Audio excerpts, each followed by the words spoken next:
Good evening, everybody. So it's 6 o'clock and we have to start so that we are not losing any time because we have limited amount of time for this presentation. So welcome everybody to this presentation. I am Riitta Majaniemi and together with my colleague Tiina Pai, we are going to present some AI-based explorations that we have conducted over the past few years in the field of terminology. We work at the European Commission's Directorate General for Translation, specifically in the Data Management Unit. Among our many responsibilities, we curate language data and prepare terminology projects to support our translators in their daily work. These AI explorations were carried out by the terminology sector of our unit. You can use the chat function for questions. We will have a look at them at the end of our presentation.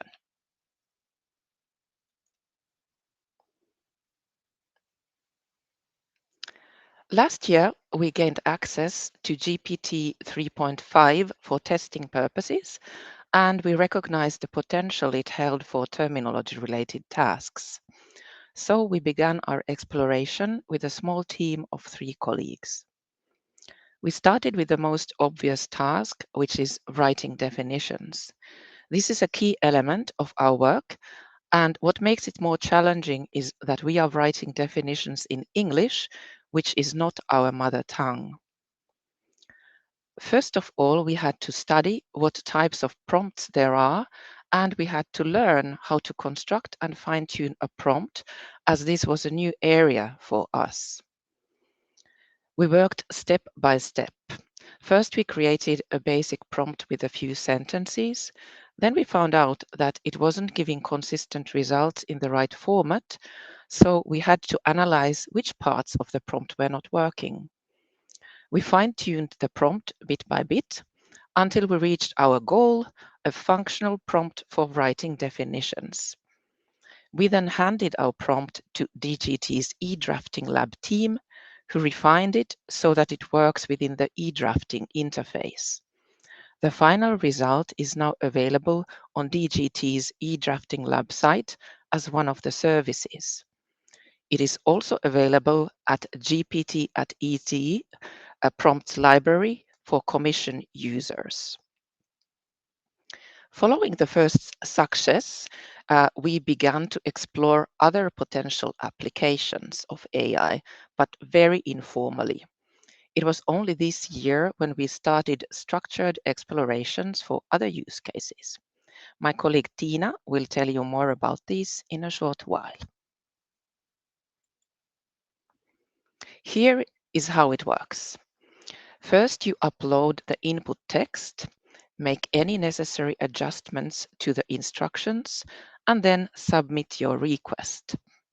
The system scans the input text, identifies candidate terms, and provides definitions if there is enough information. You can also focus on a specific term present in the input text and ask a definition for that by editing the prompt accordingly. In this format, it is obligatory to insert content in the input text field. This is the best way to ensure that the resulting definitions are genuinely based on correct source material. As you can see in this example, the definitions are indeed based on the input text. Have a look at the definition of the fig banana. And now, Tiina will take over and show you the variety of scenarios we have tested this year.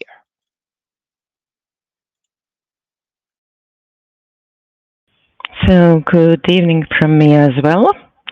And as Rita said, I'm going to talk about now how we proceeded in 2024. We continued our testing and we wanted to explore the use cases that would help us save time and effort in our everyday work. So we gathered 13 use cases altogether that we considered the potential candidates for further exploration. And I'm talking to you now about the main considerations behind these use cases. So cases 1, 2, and 3, they were meant to diminish the time we spend reading and researching background materials on a certain topic.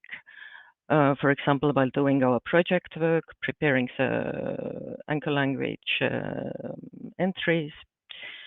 And number 4 is targeted to term extraction. We have, of course, other term extraction tools as well, but they do not do exactly what we tell them. So this one would extract only the most important terms, and it would follow closely our own specifications. 5, 6, and 7 are meant to extraction of a term with an existing legal definition. But as we have other tools for that as well, defects, data term, they are working code, we did not explore this path any further right now.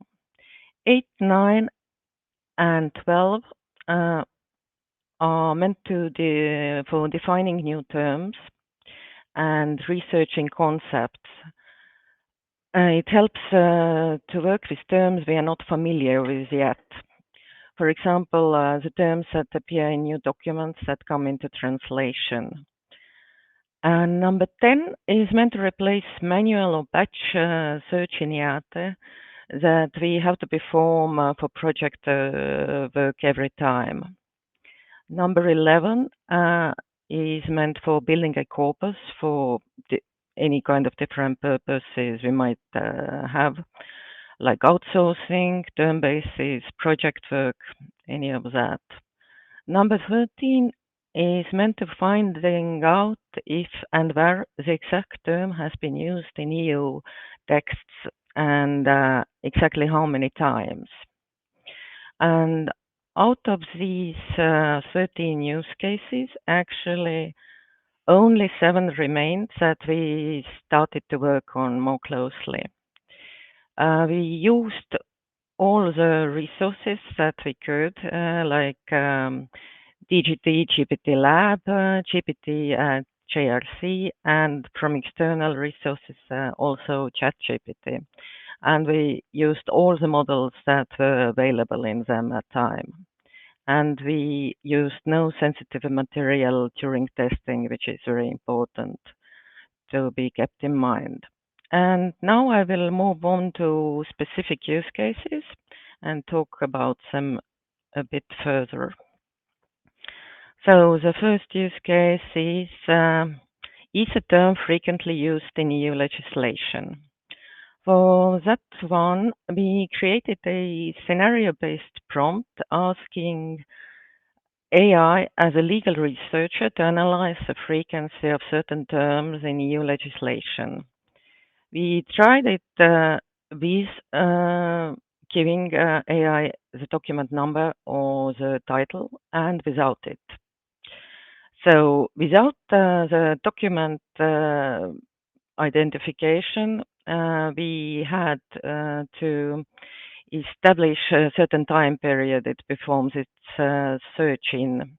And the ending date of the period was always the cutoff date of said model that we were using. But that did not give us too good results. AI started to teach us how to perform a search in EUREX, which we know very well ourselves and which we wanted to avoid. So we tried a scenario-based prompt with predefined document, and it finds the document. Yes, it's very nice, but it starts to invent answers, saying that this term has been used in that paragraph, whatever. But when we check it, it hasn't been, so it's unreliable. We also used close-ended prompt, a short one, to telling AI simply to find the document, count the terms in it. AI finds the document, but it turns out it cannot count. So it might be due to many different reasons. It might happen because of the different grammatical forms that are used in the text. And pointing it out to AI, it does not improve the result either. We asked then AI to build us a prompt for that purpose. And it told us to use available text analysis tools that have access to Erlang or other similar database. Or that we could write our own script. And when we pushed it a bit further, it actually wrote us a script for that purpose, but it's not what we wanted it to do. So we abandoned this use case until further developments, namely when retrieval augmented generation with access to Erlang becomes accessible. The next use case I'm going to talk about is find X key terms in the text. It could be 40, it could be 20, it doesn't matter too much. And the reason for this one, as I already said, is that we wanted AI to find us the most important terms, the key terms in the text, which normal term extraction tool would not know how to do. And we also wanted to give our own specifications.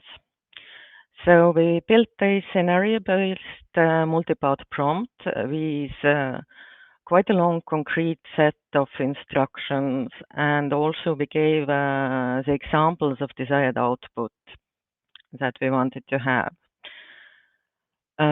This prompt, the multi-part section of its instructions, for example, it included that AI should only concentrate on certain topics like asylum and migration or new energy resources, whatever it could have, whatever we wanted it to do. And also, we thought it would be important to direct AI to the European context. We wanted to have only the terms that would be important in European Union context.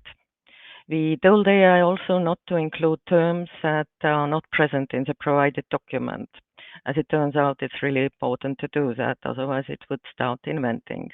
And we did not want it to give the terms that have been in the document only used once in the output, such things. And to get the best results, we had to fine-tune the prompt as well a bit.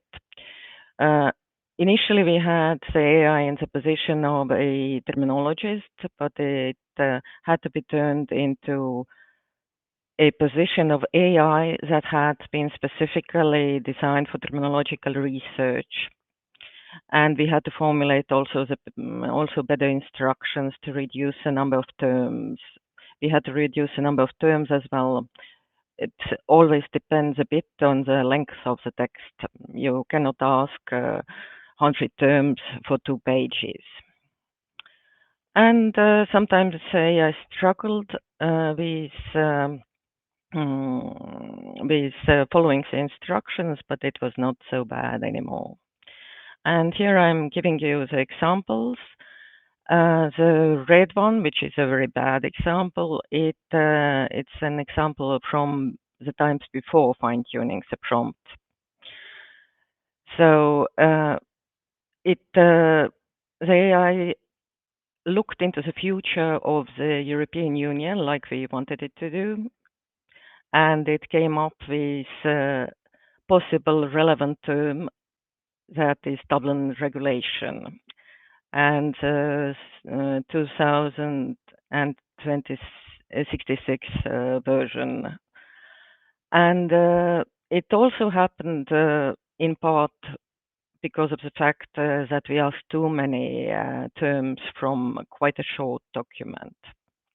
So we reduced the number of the terms in the prompt that we would want in the output, and we took out the part where we said that it should be important for the future of EU, the possible terms that does not exist yet. And in that case, we got a very nice list of 50 very relevant existing terms that we could work on further. The next use case is term list concerning a specific topic or compiling a corpus in a specific domain. We used first simple close-ended prompt. We just told the AI how many terms we want, in what domain, and what not to include. We gave it a list of basic unknown terms that we did not want to see in the output. And we also asked it to group terms. We also use scenario-based prompt. We asked for definitions in that one, and we gave more instructions, including how exactly to group the terms. And actually, what worked the best was a combination of the two prompts, the scenario-based one and the simple one. We embedded the exclusion list into the long prompt. And it is always important in this case as well not to include any duplicates in the list. If we give it a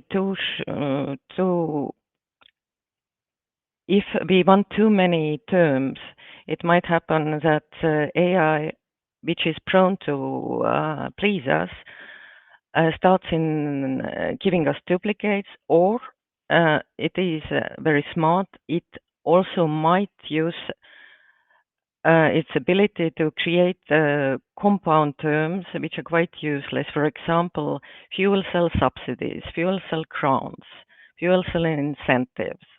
It's something that we really don't need, and with a follow-up prompt, you can always fix it. But duplicates, the request not to include duplicates, it should be included in the prompt itself. And I'm giving you some examples of the grouping for domain novel fuel cell technologies that we explored. We really had the need for it, so we were quite well versed actually in what we wanted as an end result. And we used different models and we got different results. And the part of the prompt that we used to ask the grouping from AI, it was choose the concepts that are closely related and please explain also how, and group the terms accordingly. So there should be a substantial connection between the terms, and this should be connected logically. The first one, the left-handed result, it's a really nice one. There is a general domain, electrolyte-based technologies, and under that, all these technologies are listed. It's a nice logical connection. Second-hand side, the result is not really so nice at all. And it already chooses a very concrete, narrow concept that should belong under a bigger domain, which we would have wanted to have seen in the end result. And then it lists even more narrow, very random terms in that group. So there is no logic in hierarchy, and there is no logic provided by the explanations in the results. These are not really definitions, but even the explanations do not tell us what the real connection is. So it can happen that way as well, that the result is not the best. The next use case we explored is definition of a term without a text. We created a simple close-ended prompt. It is a structured form that has different fields for term, domain. It contains the rules for definition, including some standards, ISO standards. So definition itself and context and references. As we already had a good prompt for definition with text, the main interest in creating that prompt was that we would also get the term and definition references and context via that prompt at once, because it's really important when we work in the database in IATE that we have reliable references, and it takes a lot of time to search these up. So we wanted to cut that part out. In general, the results were good for definition and context, but we asked also references with working links, and in this, the results varied. We got always quite good definitions, but as for references, sometimes they were good and links worked. Sometimes simply the links did not work. And in worst case scenario, AI invented names of books and articles, inserting random links to scientific magazines or repositories of articles. And it did not really want to admit its mistakes either. It took several prompts before the AI apologized and tried to provide real links and real existing articles. So the next use case is explanation of the difference between two terms or concepts based on text or without text, which is quite obvious. We turn to prompt chaining, and I will talk about it a bit later. AI acts as a research partner, and we also used a close-ended prompt, which surprisingly gave us good results, very good results. The prompt was just simply to compare and contrast concept 1, 2, or even 3 to better understand, say, similarities and differences, and use examples to illustrate your point. And it worked really, really nicely.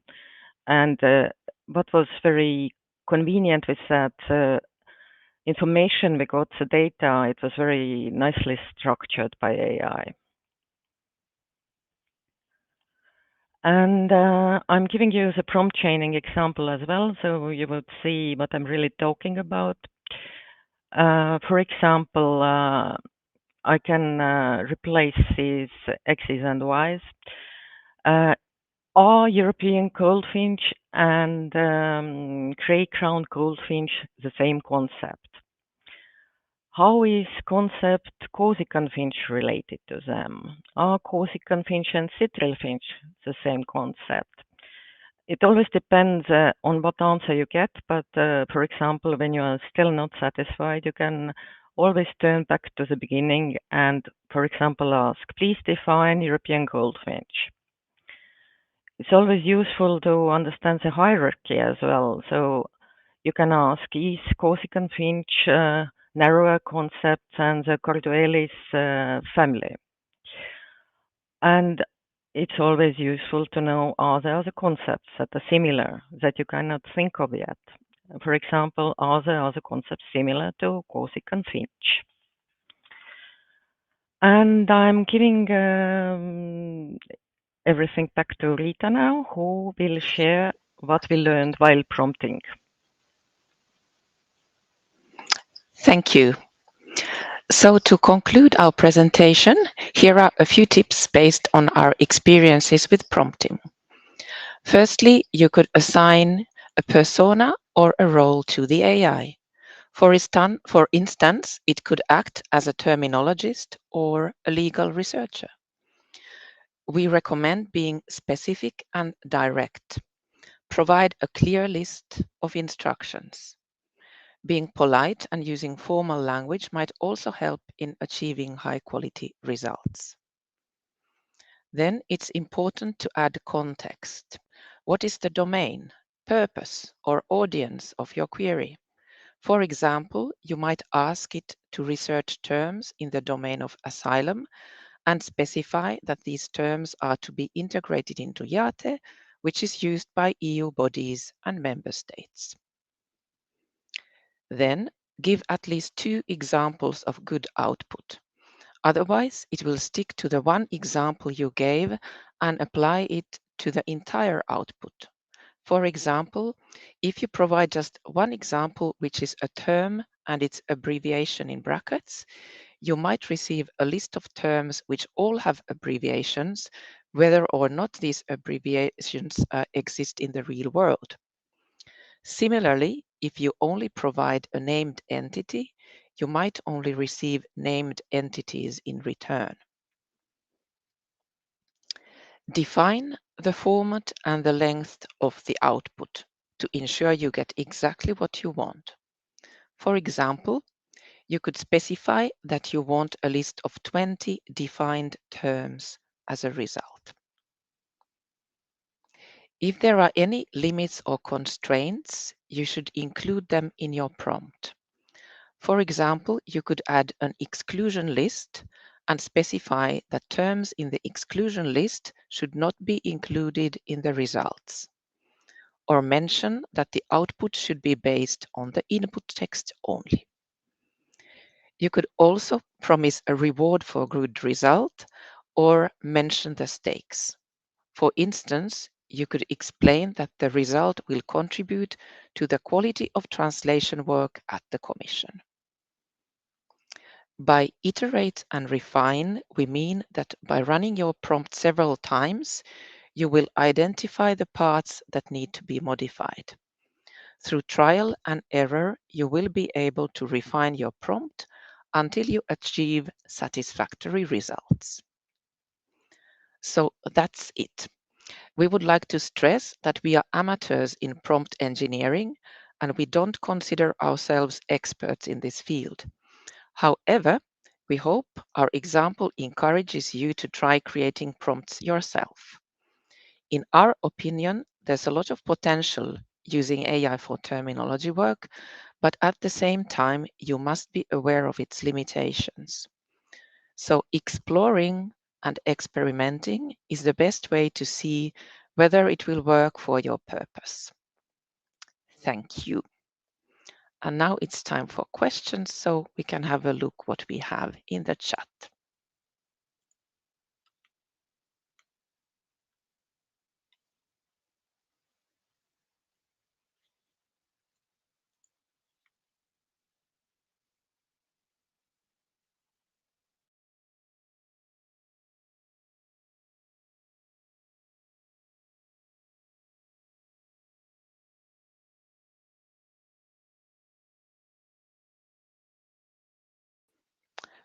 So we don't have any questions here. So anybody wanting to ask anything?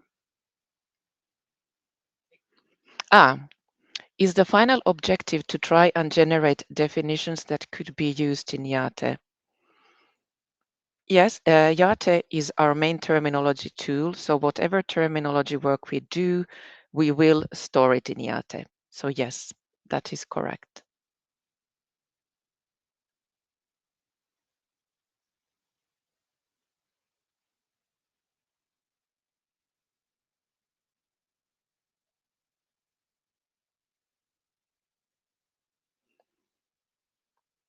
So if there are no more questions, I think, there is something, okay. Have you just worked on English so far? Yes, because the texts that we have kind of as an original text, source language text, they are in English, and we also enter in YATE the English first. Okay, we get more questions. So what is the major benefit of using AI for terminology?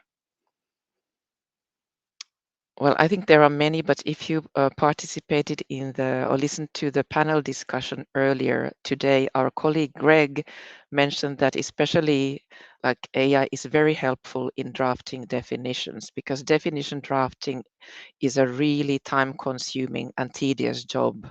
So that definitely we already see the benefits. And also because this prompt we have is already working properly. So that definitely I would say is useful.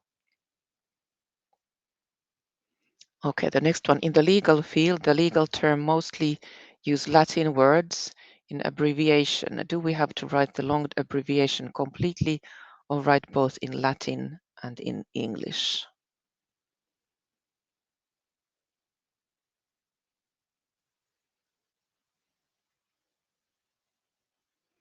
There I actually don't know what is meant by this. Tina, do you? It is actually probably the question that we cannot answer. It depends on the certain language community and what what they have agreed upon. So I don't think we can right now answer that. Okay, then we have an interesting question. Do you know if colleagues from other EU institutions are also testing AI for terminology purposes? If so, any findings? We are not aware of, but of course in IATE itself, we have kind of these AI-based new tools that we have started to test. So also in IATE, we have some kind of elements that are based on AI. So there, and those are of course available to also people in other institutions. So we are all testing them and they are being developed further. But I would say that probably we at the Commission are the most advanced in the AI explorations in the field of terminology among the institutions.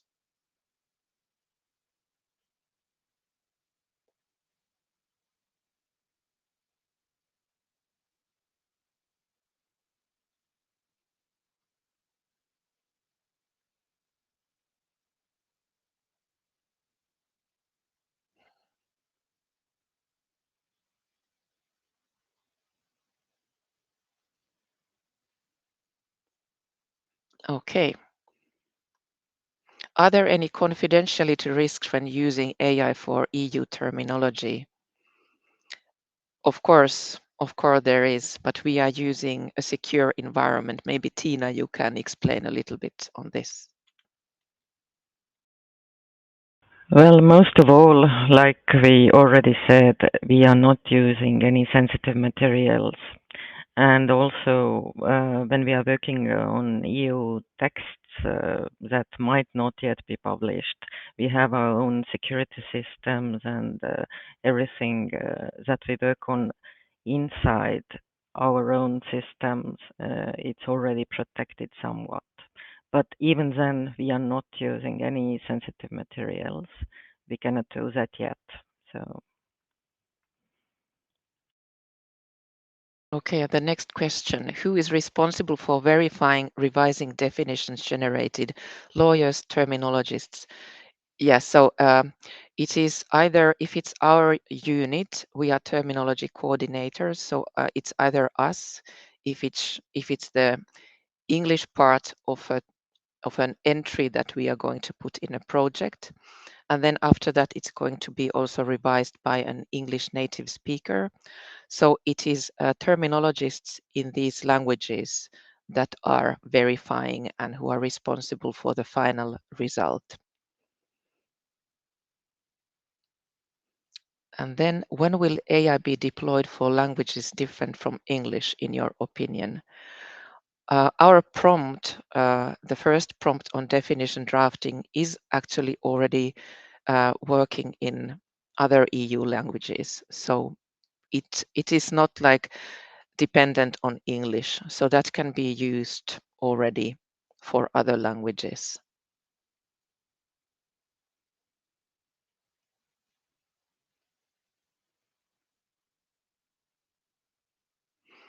And then I can see, how do you use or input terminology data into e-translation system? Well, that is kind of like a topic of itself. I think everybody knows that in neural machine translation, it's a kind of black box and you don't really know what it sort of does there in this box. But we also have actually a new kind of addition to our e-translation where it is possible to kind of insert there a glossary, a bilingual, like a one-to-one term glossary, and then the e-translation would take these into account. But this is like brand new. So the next one. So would you say that it is now fully integrated into the terminology process at DGT? Do all terminologists use AI for various tasks you have mentioned? No, I wouldn't say that it's fully integrated, and that's not the idea. So it's there to help terminologists and terminology coordinators, but it's not obligatory to use it, or it's to be done with discretion, I would say, and depending on the case. Do you specify variant of English UK US when you prompt? I think it depends on the person who does it. Yeah.